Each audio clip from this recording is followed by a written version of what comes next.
Hi, everyone. I'm Kerry Cassidy from Project Camelot and very happy to be here today. So I am here with Baby Trump, Chris Eryx, and I met Chris at the Reckoning in Texas in the summer, towards the end of the summer, almost fall, I think it was. And it's great to have you here, Chris. And I watched a video where you told your life story, and I was so impressed because you tell it so well and because it's very inspiring.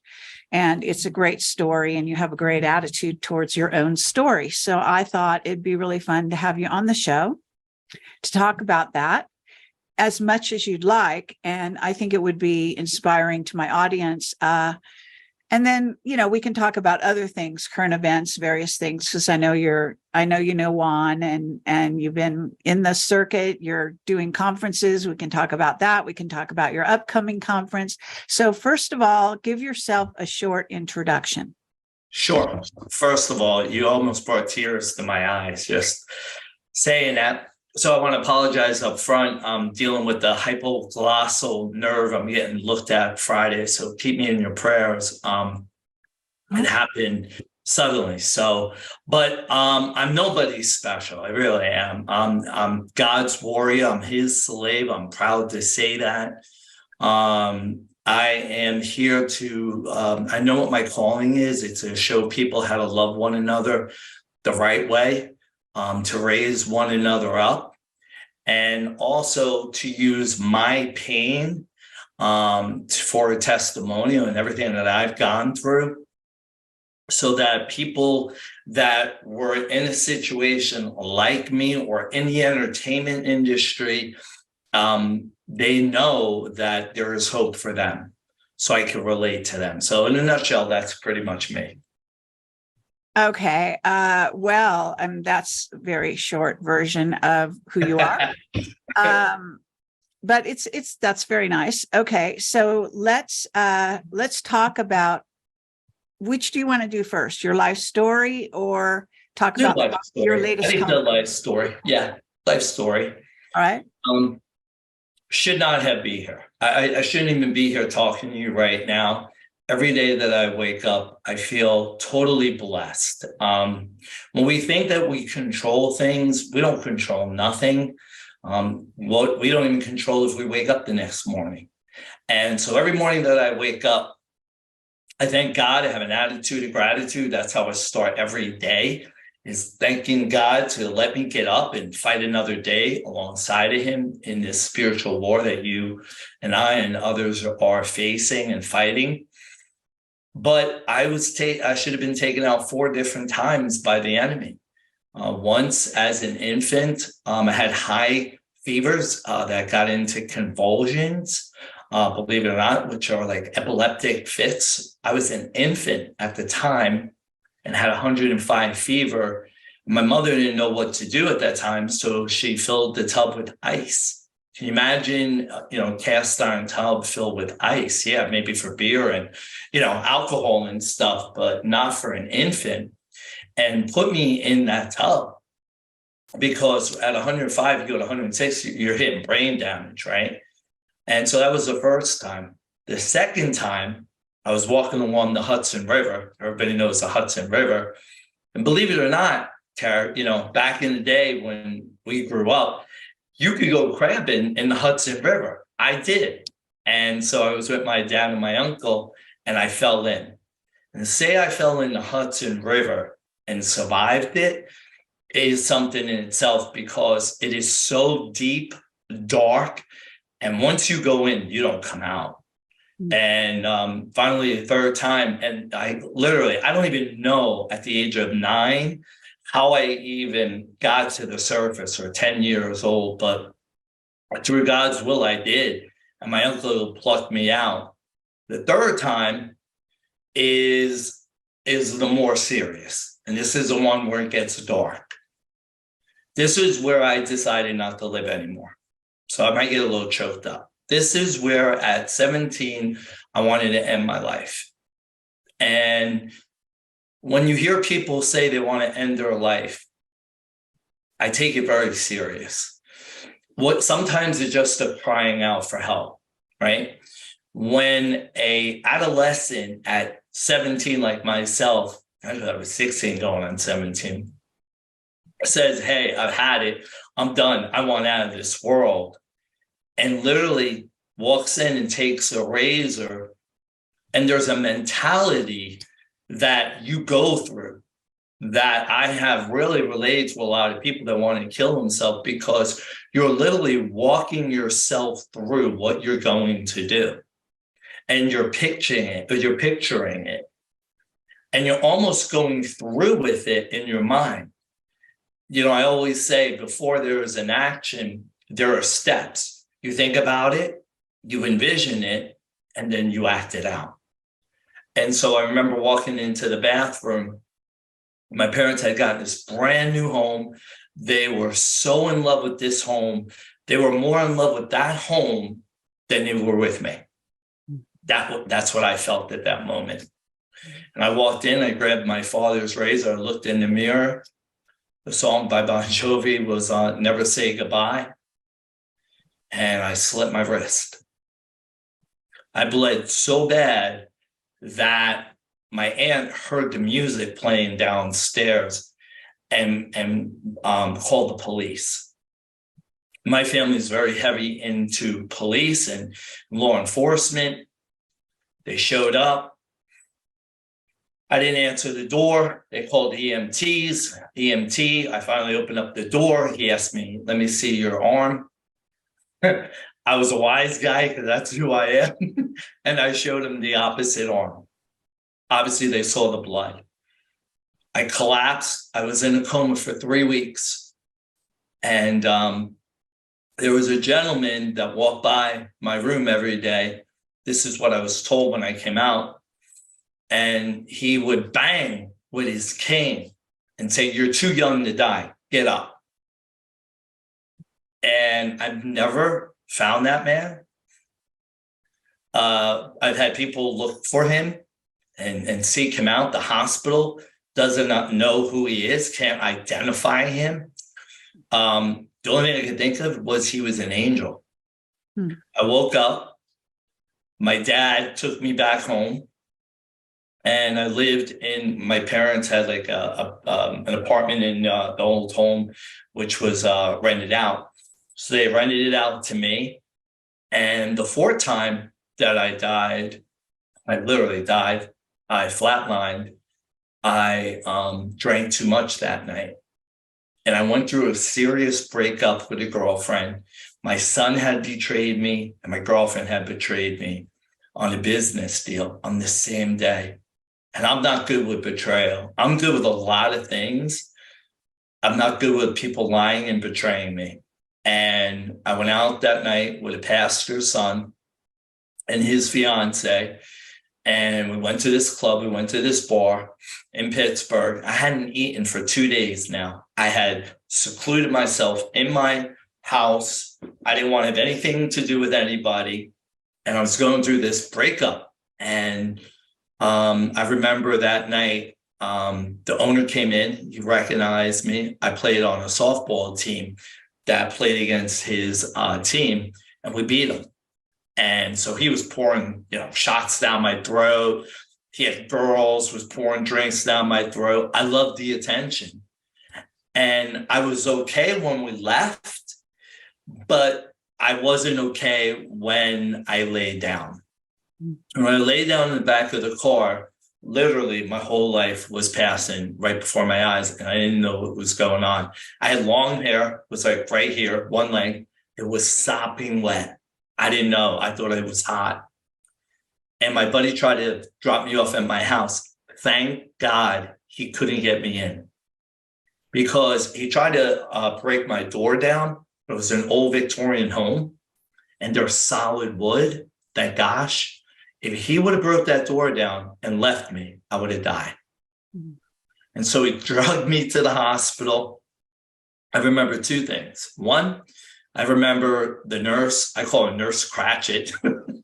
They wheeled me up in a wheelchair because he couldn't carry me. And she goes, nobody dies on my watch. And she pulled my hair because it was sopping wet. And she was like, you look at me, because I was going. You could see I was going. And I remember laying on the stretcher or on the gurney, whatever, and they wheeled me in. And I remember the nurses talking to me, and they were trying to give me that fight, that will to fight on.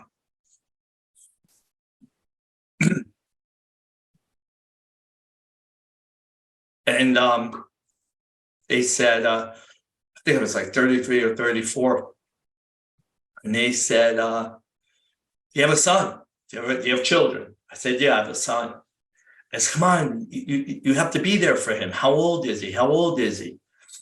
And little did they know he was the one, that betrayed me. And so the next thing I remember was the pastor's son talking to the doctor, and the doctor saying, do you have his next of kin? And Brandon Myers, if you're watching this, thank you, brother. I owe you my life. Said to the doctor, yeah, I have his phone. I can call people. I woke up the day after, 2 days later, with my ex-girlfriend at the side of my bed yelling at me. And when I jumped out of the bed to go to the bathroom, yeah, I had the catheter, which I never knew about, was in me because my body parts were shutting down quickly. Mm-hmm. And the reason I tell that story is because I want people to know that, when you're going to do God's work, you're going to go through trials and tribulations. You're going to go through that battlefield. You're going to be battle tested. The more battle tested you are, the more work you're going to do. There isn't anything now that phases me. I'm an ex-Golden Glove boxer, good friends with Nino. Him and I talk. We have that same mentality. I was talking to Jaco Boyens today. I'm going to be with the Muhammad Ali family next week. And it's because we have that mindset, we have that mentality, and we can relate to one another. But I've gone through so much. And I used to say, well, why me? Why me? Why am I going through this? Why do I ever, my girlfriend said to me, Kerry, she goes, nothing comes easy for you. I said, no. She goes, you can buy something and have an issue. She goes, I've never seen anything like, and she goes, it's not like you're a tornado and you create it. It happens. And I said, you know why? Because I'm constantly tested. I'm never the smartest one in the room. I'm never the fastest when I was, in sports, but I would always have to work 10 times harder than the next person. And in my mind and in my head, from day one in my life, I've had that mentality where I have to outwork everybody because I'm not gifted like them. And that's pretty much my life story in a nutshell. I've done so much from, working, I worked in oh my gosh, at 10 years old, people don't know this story, 1978. Remember that? There was a gasoline shortage. Well, here's Chris chugging along, right? I go up to the gas station. I see this line, right, of cars. And I was like, I've always been a servant. I love serving people. I don't know what it is, what thrill I get out of it. I love it. Even if I'm in a restaurant, I'll say, hey, and I'll serve people. I was with Lara Logan and I was serving. She was, what are you doing? You don't work here. It's just that mentality, right? And I remember going to the cars and saying, are you thirsty? Give me a quarter, because at that time you can get a soda for a quarter. I'll go get the soda and bring it to you, because remember, they couldn't get out of line. I mean, people are in line for hours for gas. And so I'd go get the soda, run back to them, and really make tips, right? I learned at 10 years old how to make my own money. And to me, that was the biggest thing I ever learned in my life. Because at 10 years old, if you know how to make a buck, You can be dropped off anywhere in the world and you can make a buck. And so then that evolved, and I would do it every single day, 7 days a week. And then that evolved into me thinking like a business person at 10 and having this acumen like, okay, now I need sodas. Well, I'm getting them from Mickey, but wait a second, I could go to Acme, the grocery store, buy a case, right? Now I'm paying, instead of a quarter, I'm paying 12 cents, right? And so I started doing that. But the only thing was I had to buy a whole case of cola, a whole case of Sprite, right? So that was my only challenge. So I'd wheel my red wagon up and down because I didn't have to run around. I had it in the cooler, you know. And then Mickey, now this is an adult that owns a gas station, said, hey, instead of you going to Acme, I'll buy the cases of soda. You just buy it off me.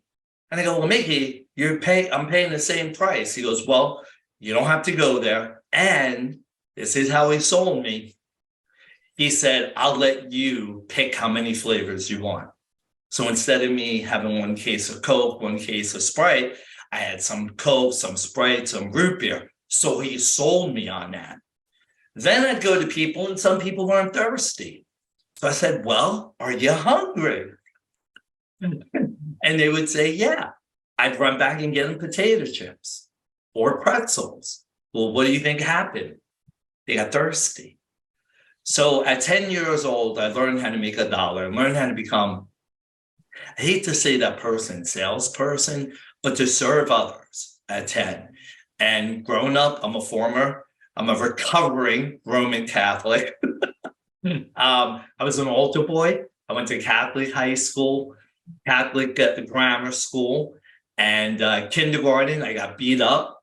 I had my thumb bent back. Here's my good thumb. This is my bad thumb. See how it goes like that? First day of kindergarten, because Frank Murphy wanted my lunchbox, my puff and stuff lunchbox, and I would not give it to him. And so he bent my thumb all the way back. I came home. I thought it was normal, you know, to have my my thumb bent all the way back. And okay. Now where was this? This was in Jersey. Jersey, yeah, Because North Jersey. Yep. It's kind of like a tough place, right? Very tough, you know, and kindergarten, you know, I wasn't tough ever until I had to be, until, you know, I got beat up in grammar school. The only thing that I ever had that I have to this day is my wittiness. That's it. Girls didn't want to be around me. Guys didn't want to be around me. I was a nerd, for lack of a better word. Literally, I mean, I went to 8. Well, yeah. Okay. In what way were you a nerd? In that, so it's a different term back then than now, right? Now it's pretty hip and cool. Yeah. Okay, not a technical guy. No. I had a chili bowl haircut that my mom put that wooden salad bowl on and cut my hair. So what would you say socially? I was socially inept. Well, I got hit with the fugly stick. I mean, what? I got hit with a fugly stick. What is that? An effing ugly stick. So I didn't get hit with an ugly stick. I got hit with the fugly stick. I was so ugly, Kara. I mean, but you're not ugly. I know. I know now that, you know, I get that now, but. Okay, well, later, let me just, you know, kind of cut to the chase a little bit here. You became a dancer. Right. And like kind of I don't know if you'd call yourself a sex symbol back in those days, but you played clubs and danced was it dancing for women or was it just dancing for clubs? So I was a model and that really flipped. And then I became a dancer at 18. And then at 22, 23, I was a Chippendale in New York, LA, and then the world tour. You're a bodybuilder and you still are. Is that right? Yes. Yeah. Yep. Okay. And at what age did you start doing the bodybuilding thing? 17. Right. Is what I did. Yep. Kind of late, a little late. Very late compared to now. And I was very, I mean, I'm going to show pictures here at the next event with the message I'm going to talk about, be bold, be weird, be you. But I was 153 pounds, I was telling Nina when I boxed, and I'm 207 now. So that's a big, big difference. Are you, I can't remember. I know I met you in person. Are you tall or are you medium? 6 foot. I'm literally the standard. Chippendales, to be a Chippendale, you have to be 6 feet or high. At that time, 6 feet was considered tall. Today, it's short. Okay. Now, you know, when I was watching your life story, I had a bunch of questions. So that's why I'm starting to ask you questions now, because I just was so curious about certain things. You'll say something and then I'll want to ask you a question. Sure. So I want to ask you about, you know, you were a dancer, okay, in essence. Yeah. Would you call that? 3 years. I took 3 years of jazz, 2 years of ballet. Okay. So, and that takes talent, right? To then go on and do it on stage and have somebody want you to do it on stage, right? Yeah. I didn't have talent, Kerry. What I could do was I could mimic somebody if I watched them enough, and I did. So I was a good mimicker, which became a talent. Yes. Okay, that's interesting. And are you a mimicker in other ways besides dance? Yes. So when I had my construction company, I didn't even know how to use a tape measure.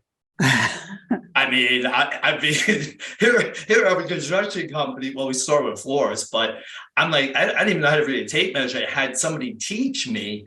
And then I had that company for 18, 19 years, had a show on HGTV. And here now I'm using, you know, machines. I now know everything there is to know about construction, but I had to learn. I had to learn from the guys. So I would hire the guys and let them show me.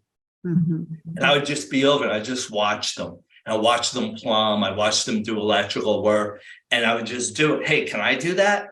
And I would jump in and I would help them. So yeah, everything I've done in my life, speaking, you know, performing, you know, I learned all of that mimicking other people. And I try to mimic the best. Right. That way, if I fall a little bit short, so what? Okay. So you had a come to Jesus moment type of thing, right? Yeah. Okay. What age did that happen? That happened. So 17, almost 18 years ago. So what, 46 years old, somewhere around there. Okay. No, I'm 54. 37, 38. Yeah. Okay. And can you say, you know, do you want to share that with the people? Yeah, that was pretty powerful. I didn't have God in my life. I never talked to him. I never even had I didn't even have a relationship. I didn't want to have anything to do with him because my son's mother, who I was with for 11 years, decided to go out and have an affair and have children with that man. And she had fraternal twins. And so I hated God. I turned against them. I wanted nothing to do with him. I blamed everything on him. And so when my godfather was dying, when I went to see him in Jersey for the last time, I knew it was it. I knew that was going to be the last time I saw him. And for me, he was everything to me. He was everything. My dad played with Johnny Cash, Eddie Rabbitt, Johnny Paycheck. My dad was always on the road performing. So my godfather was really my role model growing up. And when he was gone, I was so grief-stricken. I went to my knees. And then I remember my ex-girlfriend telling me about a church called Victory. It was a non-denominational Christian church. And I was like, you know what do I got to lose? And then my son and I took him with me and we went there. And he was like 10 or 11. Yeah. And we walked in. As soon as I opened up the doors to the sanctuary, up on the screens was the Godfather logo. And Kerry, I was like, first of all, I'm Roman Catholic, like screens in a church, like what? And I'm seeing the logo of the Godfather, and I'm like, what is this? And then I go, oh my gosh, like I'm meant to be here.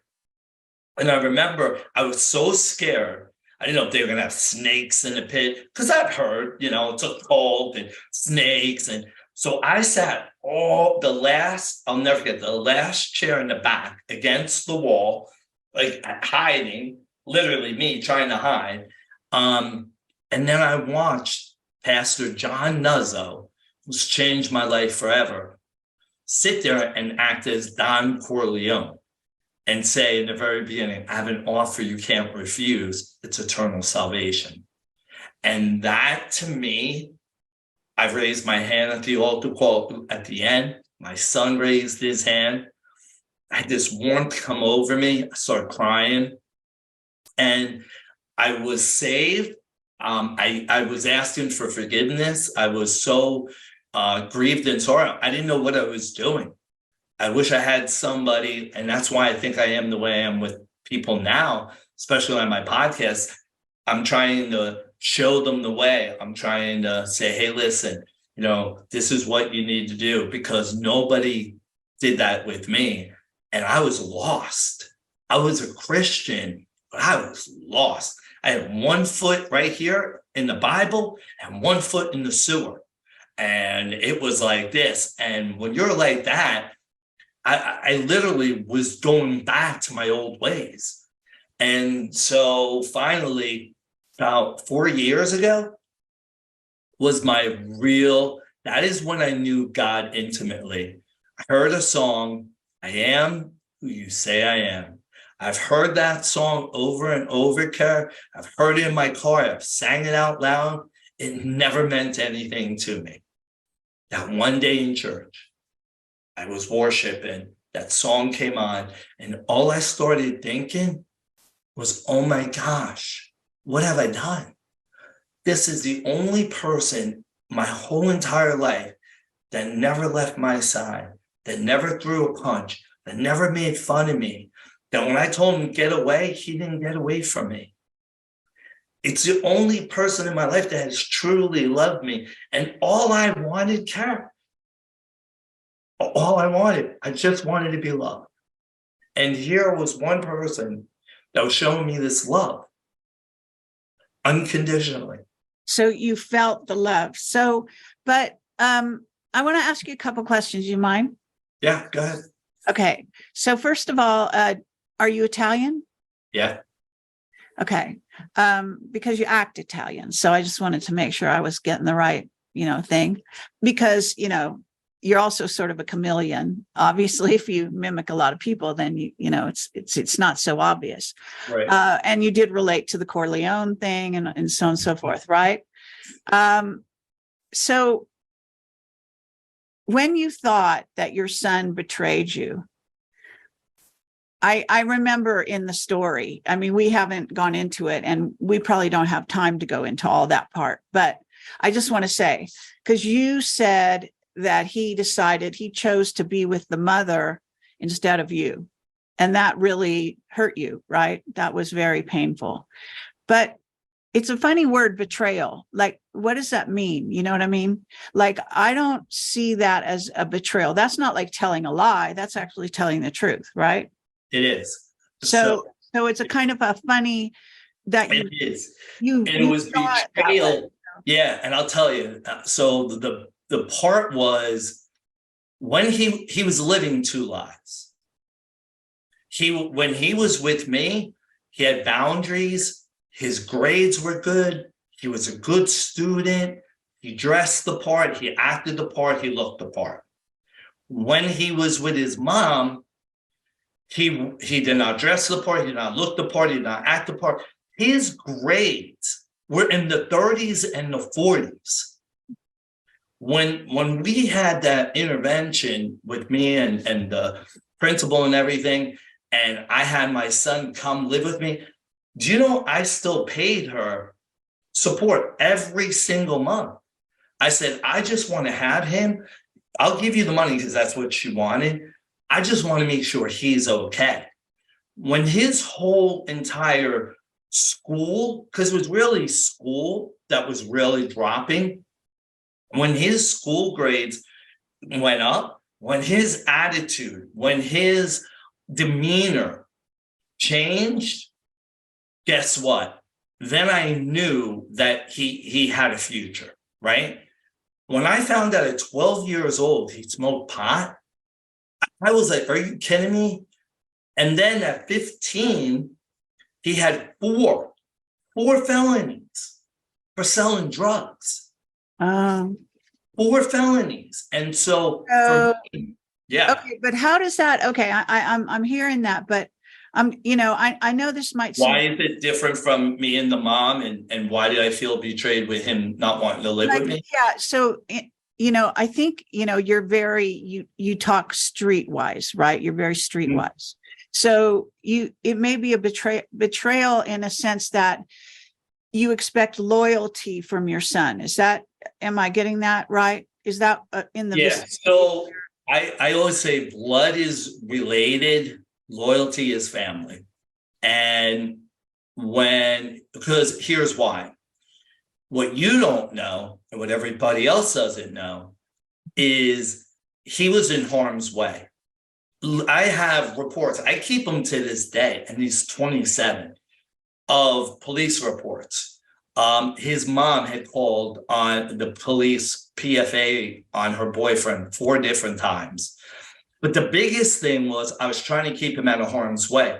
When he went to the child psychologist and they were asking about safety, and with his mom, it was like a 3 or 4. With me, it was a 10. It wasn't the physical safety he was talking about. It was emotional and mental. And so he went to my family, he went to my parents. He spent about a month up there. And my parents were like, yeah, he wants to move in. He's excited because I was going to pick him up and then we were going to move. He played ice hockey. Well, a lot of people don't know. My son was one of the top 10 in all of Pittsburgh. He was raised with Mario Lemieux's son. I mean, my son was an incredible hockey player.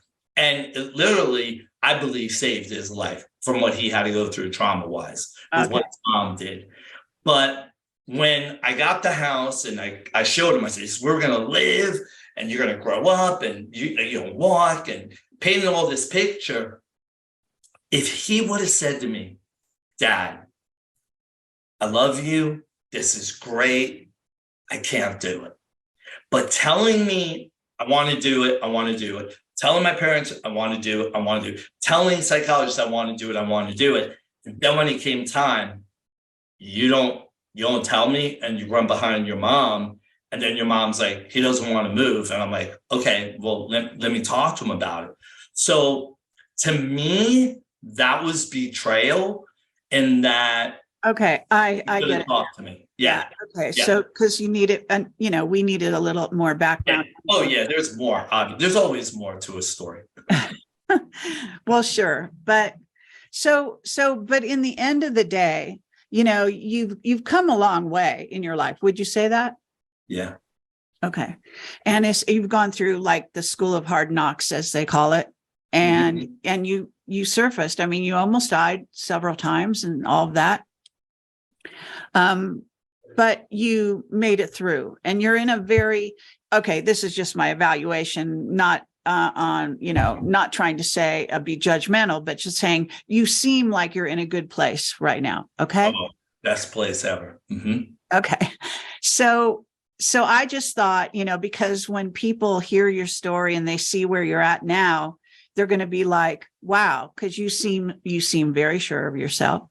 You seem like you have it, down. I'm not saying you're perfect, none of us are, but you know what I mean? But you really seem to have sussed everything out. Now, have you ironed out your situation with your son? I love that question. No. So the last time I spoke to him, it was 4 years ago, maybe 5 ago now. He got the inheritance. I lost my dad and my mom 6 months in between one another. The hard part for me with my son, when you talk about betrayal, people will understand this.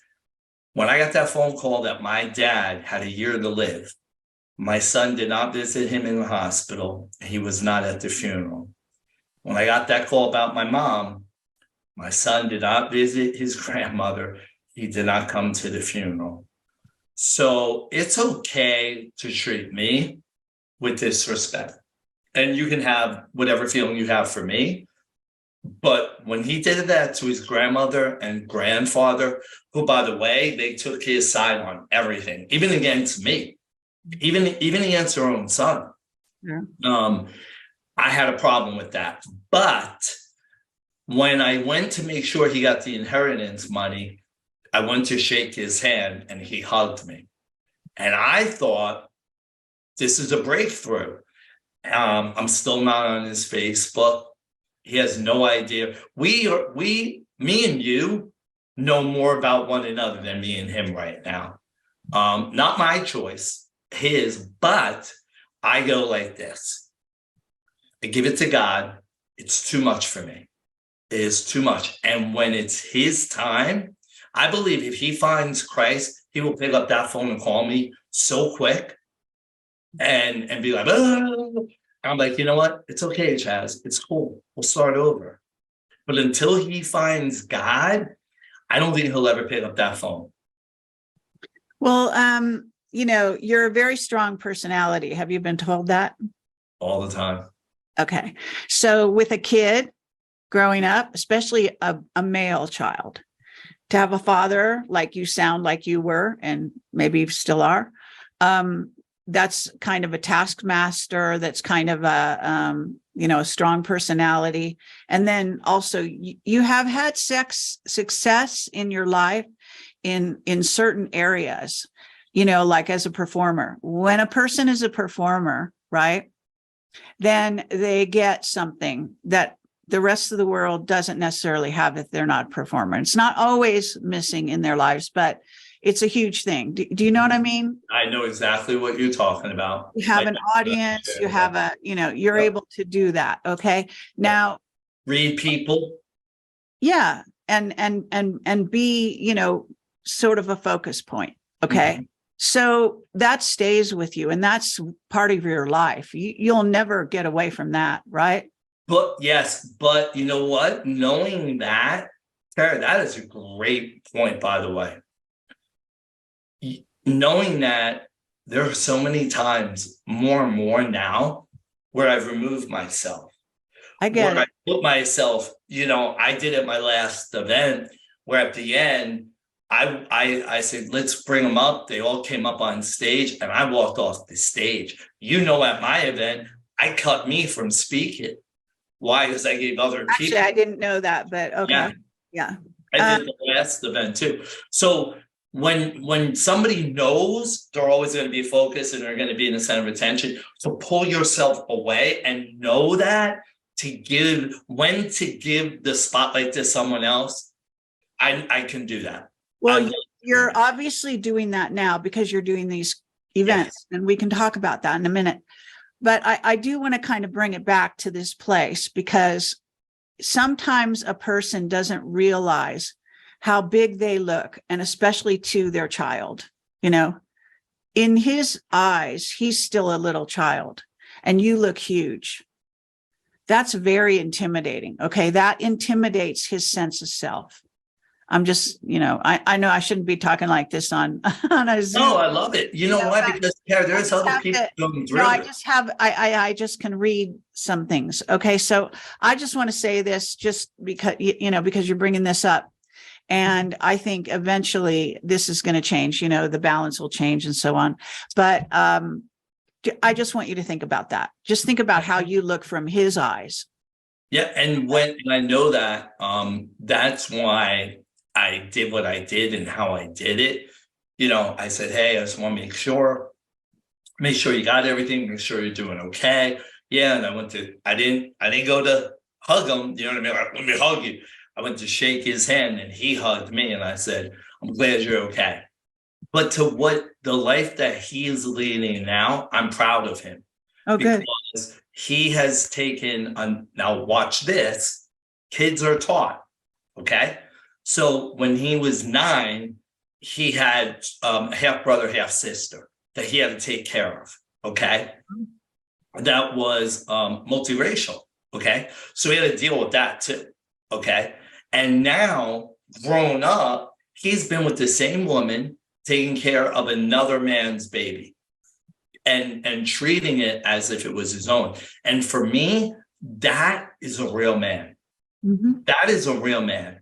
A woman could love a child because it's part of her, it's in her. A man to love another man's child unconditionally, to me, woof, man, that's a utmost respect for me, because that's not easy.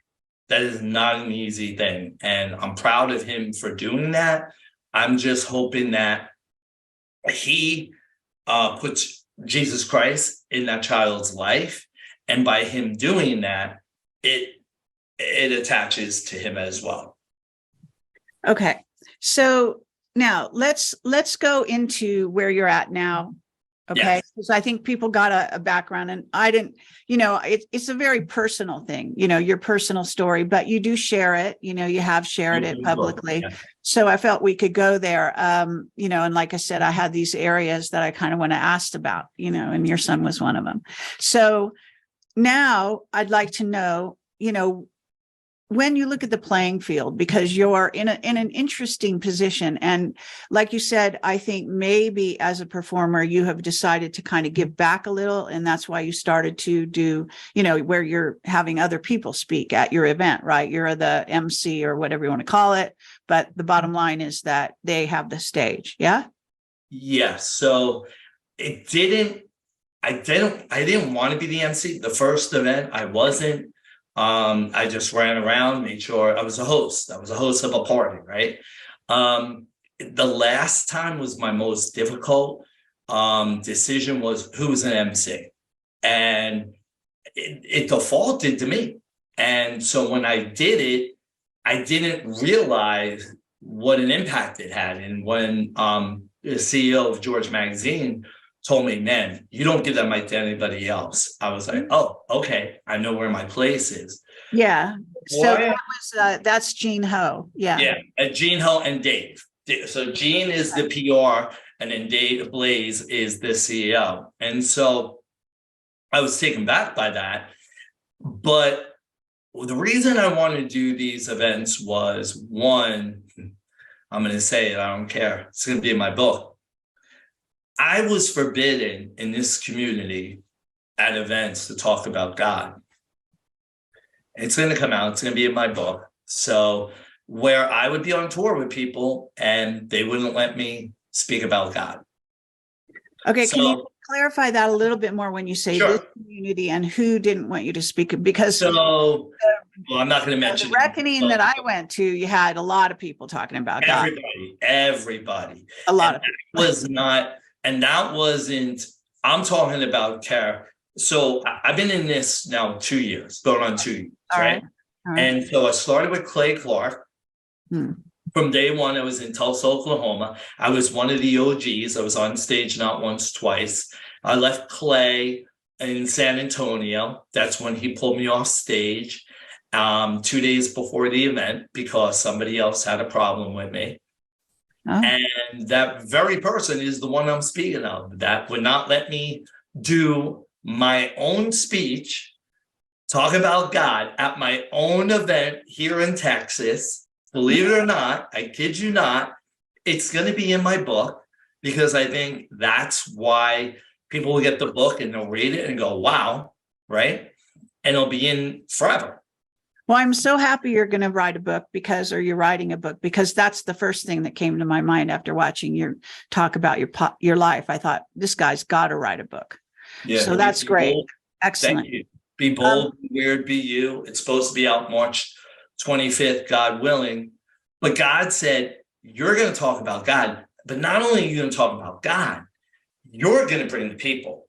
You know the good, you know the bad, you know the ugly. In other words, when I did my wedding, I got married at 40. So I've been to so many weddings, right? You too, right? We've seen good weddings, we've seen bad weddings, we've seen. So what I did was, when I designed my wedding, I did the same thing. I took the good, I took the bad, right? And I filtered out the bad, and I designed the wedding. Same thing with my events. I've been at so many events and done so many that I was like, wait a second. No, this is how it needs to be. And so nobody else would listen to me. And I kept running around, like saying, hey, you should do it like this, or you should do it like this. And I'm like, oh, that's a good idea. And blow me off. And I was like, okay, no problem. So then I was like, I'm going to do it. And then the event you were at, I really thought it was going to be one hit and be a one hit wonder, and that'd be it, done. And then the outcry that I got from people, and I was like, all right, maybe I'll do it one more time.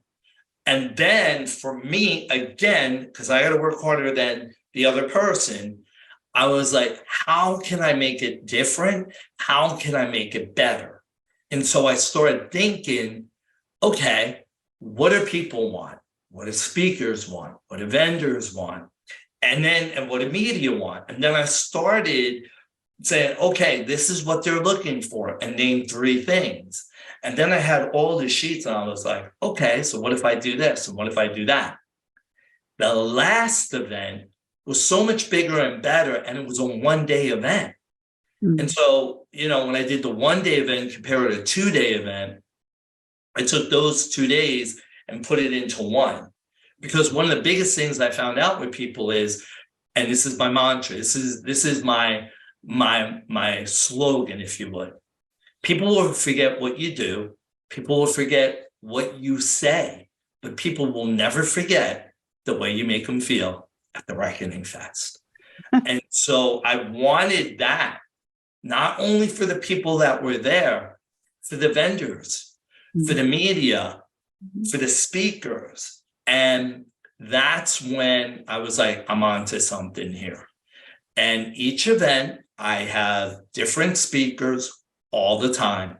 Even this one, I'm giving people that don't have a platform to speak otherwhere, where they're never going to get on that stage, to be on mine. I had 12 years old Shannon, the Lego kid genius. Mm-hmm. You met him. He was at my event. He did a 15-minute by himself at 12 years young on a stage like that. And he's going to be at this next event. And so, and the reason I did that is I wanted to show everybody, this is our future. This boy right here, this young man, is our future, and we have hope. Okay. But I want to know why they wouldn't, whoever the person, we don't need to know the person, but the person that didn't want you to speak about God, did you ever know why they didn't? What was the reason? Because they're not of God. But they were involved with this group that's so into. They were involved in this community. Yeah. Mm-hmm. But that's not their thing. Oh, that's interesting. New age, mysticism. Oh, they didn't. Yeah. So, but I mean, there were other speakers talking about that. Yeah. Not when I was on tour. I'm talking about not at my event, Kerry. I'm talking previous. I'm pretty sure the Clay Clark people talk about that stuff. Yep. Not Clay. It wasn't Clay. No, I know. But I'm saying they are, I don't know what you want to call these people, but something of the religious right. Generally speaking, wouldn't you say go to a Clay Clark conference? Yeah. Uh-huh. So, and the religious right are actually known for talking about God, maybe too much, but they talk about God a lot. Yeah. Yep. So was it one of those kind of events or a different kind of event? Nope. Totally different. A different one. I could tell you it was an event that I booked. It was my friend that gave me the venue. So it was your own event. It was my event that I booked, but I didn't run it. Does that make sense? My fault. Like God showed me a major lesson that night. Okay. And I raised, you ready for this? I raised $1,300 for that person. I see. And before I left that night, I handed them $1,300. So I raised $1,300. I didn't speak at my own event. And then I was told, oh, he's not into our movement. He's into, taking pictures and talking to other people. And they were like, yeah, that's baby Trump. He has his own podcast. He's not a part of your company. It doesn't work for you. These people in this community, Kerry, they think they own you sometimes. Where no, like when I dance, I'll give you an example. So when I danced, if you had a male review, right? And you call me up and say, hey, Chris, I need somebody to dance Saturday night, right? Joey's her. I'm like, okay, where is it at? And they're gonna say how much you want. I'd say $100, right? $100 plus tips. And do I go on once? Do I go on twice? Tell me what I need, right? Okay, where is it at? When I go there, okay, when I hand out my business card, when I hand out business cards, that is me. That is my branding, right? Now, if that person wants to hire me for a private party, that goes through their company. Does that make sense? Because I was there that night. Okay, but you're not still doing dancing, right? No, but I'm taking that to what we do now. Because I tour with a lot of people, well, not anymore, but I just got done doing another tour. People they know who it is, right? And I kind of had the same thing. I did 13 cities in 20 days. And things that they were talking about was not kosher with me, and the way that they handled things was not kosher. There were two cities left. I called my girlfriend and said, I'm coming home at midnight the night before, after Lubbock, Texas. And, the reason being is because it wasn't speaking to me. It wasn't something that I wanted to be around anymore. That's good. I mean, you appear, and I think you are a person with integrity. So integrity is very important to you. Yeah. Yeah. I die with integrity. Yes. Okay. So you mean what you said. Well, I don't want to talk about this, but I just want to say to the audience that you did a special thing for me behind the scenes. This is behind the scenes. You called me out of the blue, right? To help me out.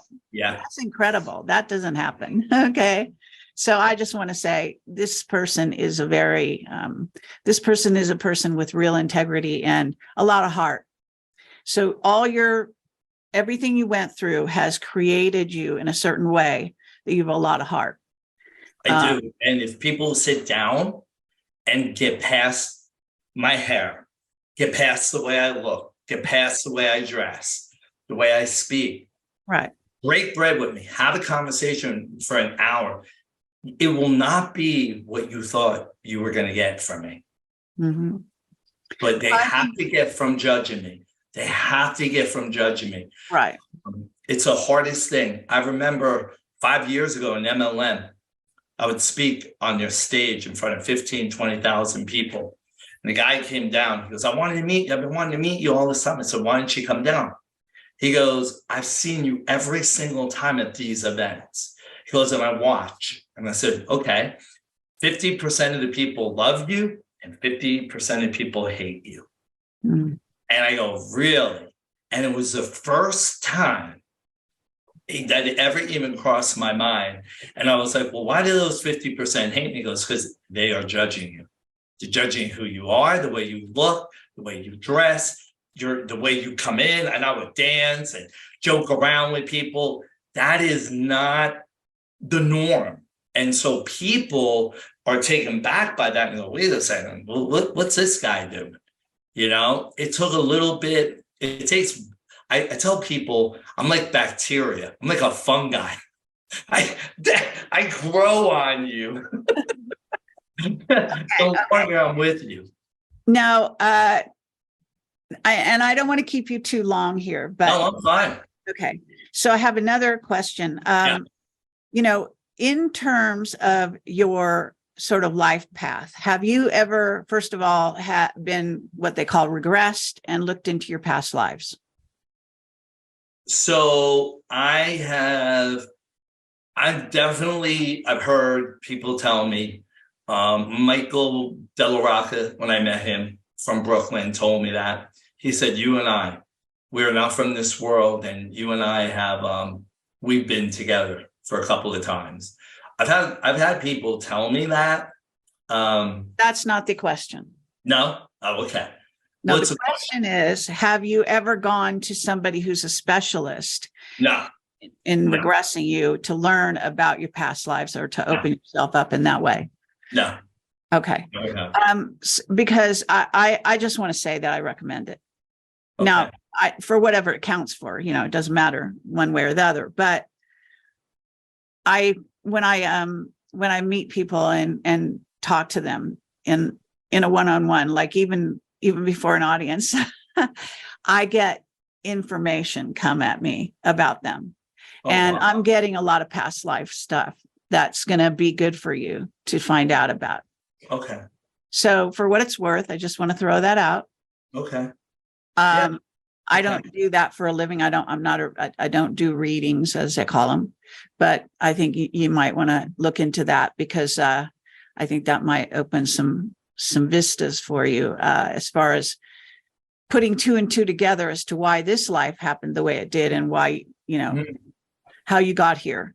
Because we don't just start, well, I don't know your philosophy of life, and I know you're, religious and so on, but when you're born, that's not the first time you come to earth, so to speak.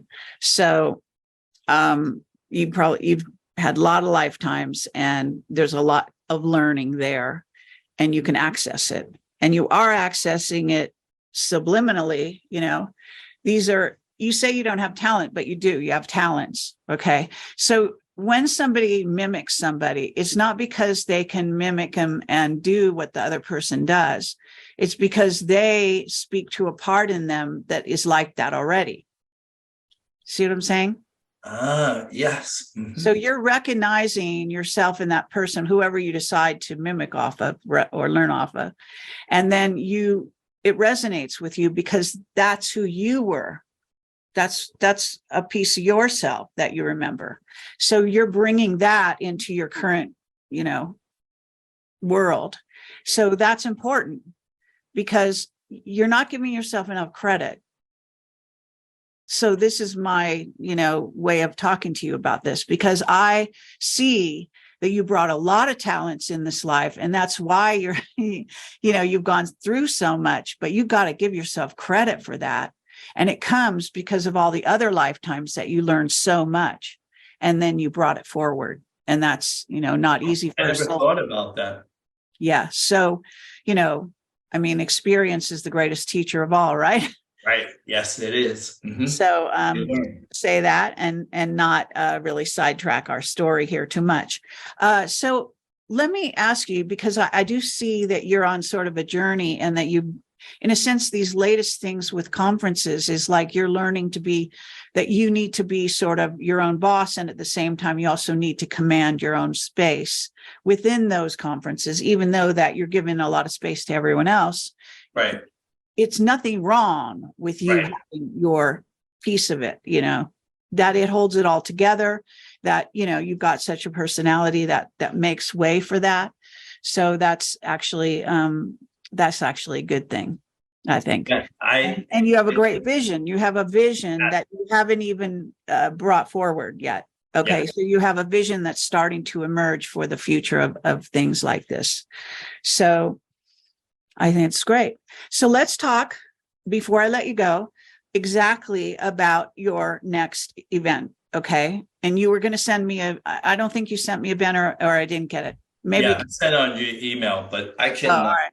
Yeah. Okay. I'll put it, because I'm going to put it on my website. So let's, do you want to talk just briefly, and, what you want to say about your upcoming event?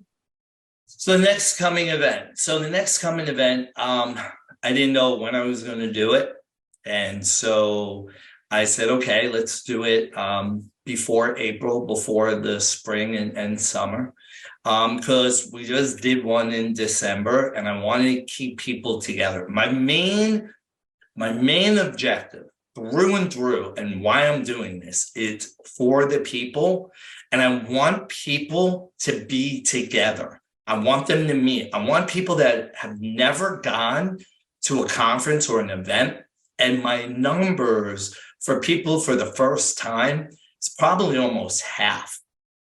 And I'm going to do a survey again at this event. But, you know, the last event, I had somebody that was completely blind from California. I fly in, I flew her in, I put her up. She came to my event. She danced probably the first time ever in her life with my friend Matt, who, you know, escorted her to the dance floor. Most beautiful thing I ever saw in my life. But this event, there's something about this event. I don't know what it is right now. I just know that the people that I've gotten together for this event, there's a reason. I interviewed Jacob Boyens today. He's going to be speaking. He's going to be premiering his new movie, Sex Nations, which is unbelievable, about trafficking. I'm so excited about that. And the people that I'm putting together now, having Billy Falcon there again. I didn't have him the last time. He's going to debut the song, Heaven Hears the Children Cry. And I'm seeing something that is going on, a theme, and I think it's about the children, this event. Okay. You know, the performer Jeremy Levy, the song that he's going to do. So I'm very excited. And I think that people are going to be moved in a different way than they've ever been at any other event. It is going to be different. There are going to be a lot of surprises. I love to surprise people. We're going to take a special picture of the El Magador jacket with the print that I have behind me. And I see people like not only being saved, but I see non-believers starting to believe. I see people that won't even accept Jesus into their life, into maybe opening up their heart a little bit. I really see a change in this next event, and every event is different. Speakers are different. So first I'm going to have Lloyd Brunson there. So people are going to get to meet Lloyd Brunson. I have his book, the Constitution book, that we're going to be giving away to people at this event. So I'm very excited. Okay, so now let's cut to the nitty gritty. So what are the dates of your event, and what is it in Texas again? Yep. What city? And, yep. and you know, exactly the dates for people that are interested, and then tell them where to go if they want to buy tickets. March 25th, that is a Saturday, 10 a.m. doors open up and we'll go to midnight. I am giving you breakfast, lunch, and dinner. You don't have to go anywhere. I'm giving you breakfast, lunch, and dinner. You can go to reckoningfest.com, reckoningfest.com. VIP tickets are selling out. What I did add is anybody wants an open bar, that's additional. And so there's some additional things that I did that I haven't done before. I'm just trying it out. And I have the hotel, so anybody have a special price on the Sandman Hotel. It's on the website, and then the Comfort Inn as well. Okay, in what city? Frisco, Texas, 20 minutes outside Dallas. Okay, all right. Yeah, if you want to get off DFW Airport if you're flying in. Last event we had 26 states. We had one person at least from 26 states, 2 countries. So, and that's what I want. I want a gathering of people. I want them to get to know one another. I might even try something different, almost like a speed dating type of thing at lunchtime, where I'm going to have speakers actually go sit at a table, and then I'll play music, and then the speakers will get up and go to a different table. And like how you and I are doing this, they'll be able to do that with the people at the table. Sure. So always trying different things. I think people will get a kick out of that, especially it's a different type of meet and greet type thing. Sure. Absolutely. Okay. Sounds like fun. Sorry, going to miss it. I'm leading a tour in Egypt. I know. No, I mean, you know, we've been planning this for a very long time. So Thank God that everything is allowing such things as flights to other countries so far, fingers crossed, all that. But yeah, so that's what's happening. But cool. Well, I'll put your banner up. Okay. And I'll insert it to this part of because what I do is I take this down from on Facebook. We're on Facebook right now, right? Right. So we're live on Facebook, but that's not where my biggest audience is. My biggest audience will see this on Telegram. It'll be posted Telegram, Rumble, Odyssey.com, which I have another channel there, and on my website. So we'll garner, and then it goes on Truth Social. I have a lot of social media, Twitter, so on. So before I take it down, I put my credits on there. I make sure there's no problems that we didn't have any problems anyway. So I don't have to do any editing, which is that's good. That's good. And so then it'll be out there. So I'll put your banner on here. And if you can actually write down the details, or Sure. if they're on your banner, then that's fine. Yeah, I put reckoningfest.com and you're sending me a link, right? You already did that. Yeah, Great. I did that. Yep. And Okay. I just want to thank your watchers. Thank you so much. I'm blessed and humbled to know you, Kerry, and you're always welcome, Reckoning Fest. We are doing a tour called American Freedom Truth Tour, American Freedom Truth Tour, where we're going to go to 15 to 20 different cities, and I'm going to do what I did here. This was like a practice run, right? We did this 3-4 times. Now we're going to take it on the road. And we already have a booking in Long Island, New York for July 15th. So, cool. Okay. All right. Yeah. Okay. It's great to talk to you. You're a lot of fun. I hope people enjoyed the show, and, good luck to you, and let's have you back sometime in the future. Yeah. Love you. When your book comes out, maybe we'll talk then. Yeah. Thank you. Have a blessed night. God bless.